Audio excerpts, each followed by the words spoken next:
Chapter 2, Human Population Growth. Video 2, Distribution and Structure. Population growth, rather the change in population size, n, per unit time, t, is a product of r, the per capita reproductive rate, and n, the population size. It can be expressed as the equation the change in n over the change in time equals r, that's the per capita reproductive rate, times the original population number.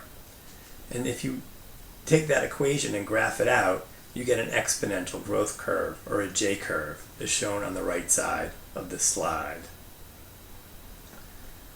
N is the change. Whenever you see a delta n, it means the change. The capital Greek letter delta means the change in n relative to the change in time, and then that's r, the intrinsic rate of increase in the population, or the per capita reproductive rate. And you get that kind of growth curve, which is what we see in the last 200 years. If you add in the carrying capacity to this equation, it becomes a limiting factor. As resources become scarce and the population can't expand anymore, it changes the shape of the curve from from a J to an S shape. So here, change in population relative to the change in time equals the intrinsic rate of reproduction times the population number times the carrying capacity minus the population divided by the carrying capacity.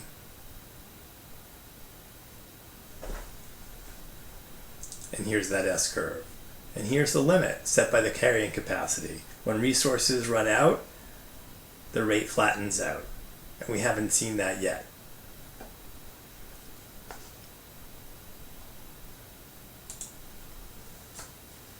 This figure shows the uneven distribution of the world's population.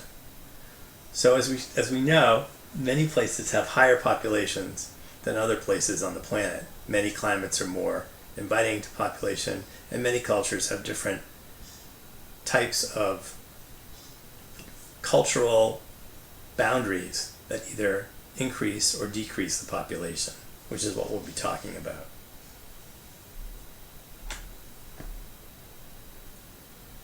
And this shows the 2005 rates for population growth. Again, you can see that in developed areas, even though there's plenty of resources for population growth is about neutral. Highly developed countries' population growth is neutral. Lower developed populations, or less developed countries economically, have higher growth rates.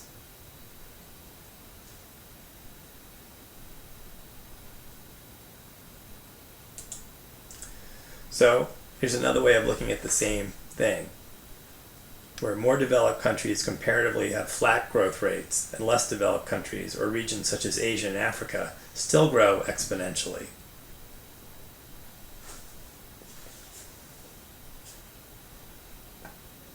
So the percent population of the more developed countries from 1950 to 2050 projected is going from 30% of the world's population down to 11%, where the Asian population is going from 54% up to 61% in 2005, and then projected to be 58.4% in 2050.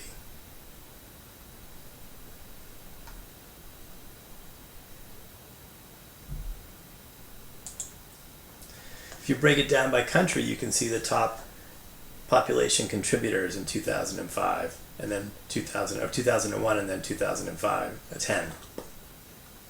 China still has the biggest population, India behind it, and then you see a huge drop to the United States, Indonesia, Brazil, etc.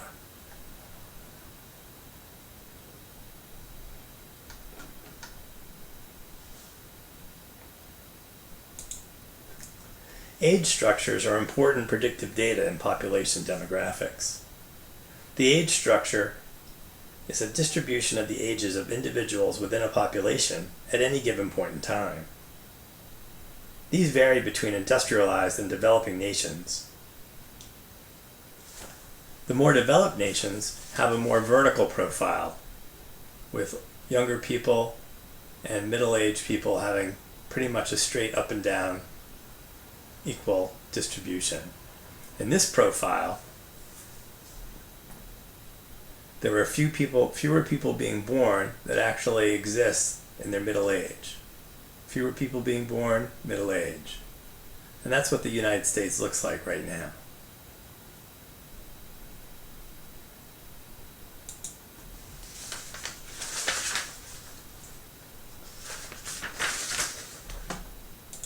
In addition,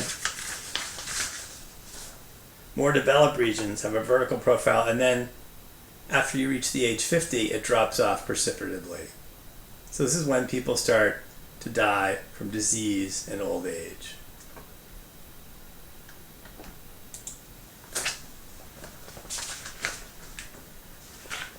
The less developed regions show larger numbers of younger people relative to the aged. A population that is skewed toward the young will continue to grow even if fertility rates are lower, below the replacement rate of 2.1. This is due to that concept called population momentum. Momentum is caused by large numbers of women coming into reproductive age from a large group of young individuals, here at the bottom. So now we have this pyramid-like shape where there are more young people being born than there are reproductive or middle-aged people in the population, which means that the reproductive rate is over the replacement rate of 2.1. And as these people age into reproductive years, the population is still going to grow, because even though they don't live, even though a small percentage of them, only a small percentage of them live to be old aged, they're still reproducing down here where the bulk of these people are coming in. So as they have let's say they have a replacement fertility rate of 2.1, which is holding constant, there's still going to be a population growth dependent on this large bubble down here. So you'd still have a time period where there's still large population growth from the people coming of age. And that's called population momentum. In contrast, vertical profiles, or vertical profiles with replacement fertility, have stable population growth.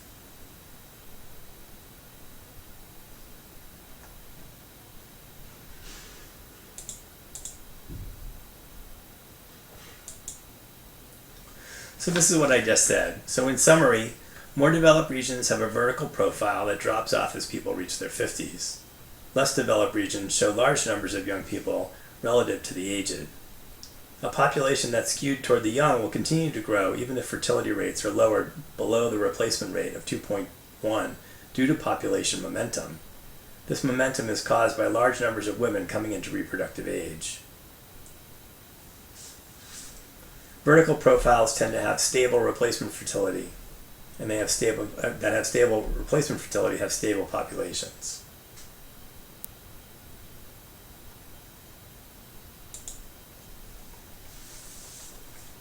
So here's the current and estimated world structure. This world population structure on the left is from 2002, and the one on the right is from 2050, which assumes population growth is due to momentum with lowered fertility rates. Notice it also becomes comparatively vertical compared to this structure here. So this is what it looks like now.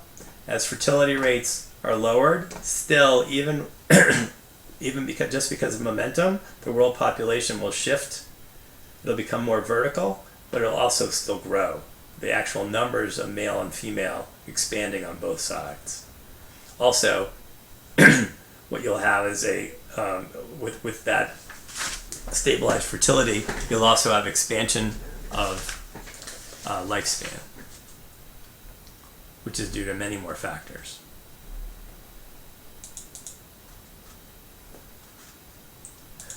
A lot of things like life expectancy can determine what the population excuse me, determine what the population structure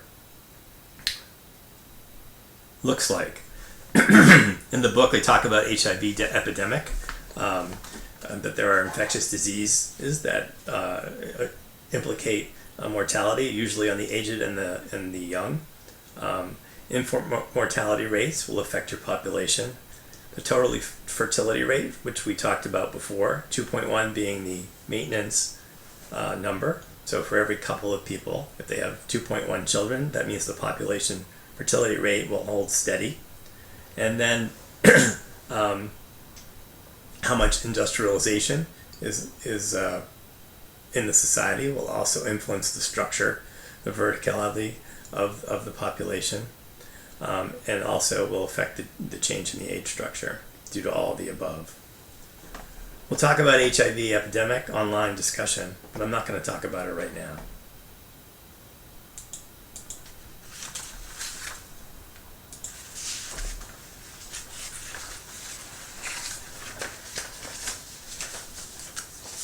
So, replacement rate of 2.1 per couple is hard to achieve in societies that are only partially industrialized or export all of their natural resources without value-added industry. Changes in age structure, median age, are getting higher, especially in developed countries. So this is predicted median age. This is where it was in 2000. You see that the world total is 26.5. It's predicted to go up to 38.4, which means that the structure, the age structure, is getting more vertical. In the more developed regions, you'll see that the median age has been increasing. This is increasing lifespan, 45.6. I think 45.6 is actually the median age, or somewhere around the median age for the state of Maine. So we're an elderly state with a high median age. Median means that half the values are below and half the values are above. So in Maine, half the people are younger than around this number, and I don't know the exact number, and half the people are above it. In less developed regions, you can see there's going to be an increase as well, right? But if you break it down by country, you'll see that some places it'll still be low, whereas other places it will get quite high. Another indicator that you can look at is where the aged and less aged are comparatively over the years. So if you look at 1950 at the world, 34% of the population was young, right? And predicted that by 2050, 19.6% of the population will be young, less than 15 years old, right? If you go over here for the world population, 60 years and older, you'll see at 1950, only 8% of the world's population lived to 60 years or older. That's increased to 10% by the year 2000 and expected to go up to 21.9% by the year 2050. And then if you look at more developed regions, you'll see how this is skewed comparatively, where in 1950, 27% were young. It's predicted by 2050, only 15% will be young. And in developed regions, we're going from 12% to 32.6% of people over the age of 60.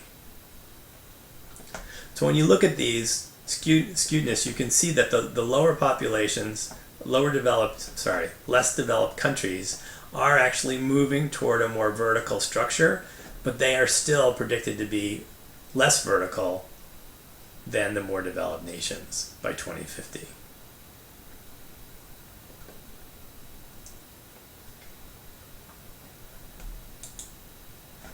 So for this section, we want to talk about or know what does an exponential growth curve look like. That's the J curve. And then the exponential curve with carrying capacity. That's that S curve. What do N, T, and R stand for in population calculations? Why do age structures for developed societies have a more vertical shape than for lesser developed countries?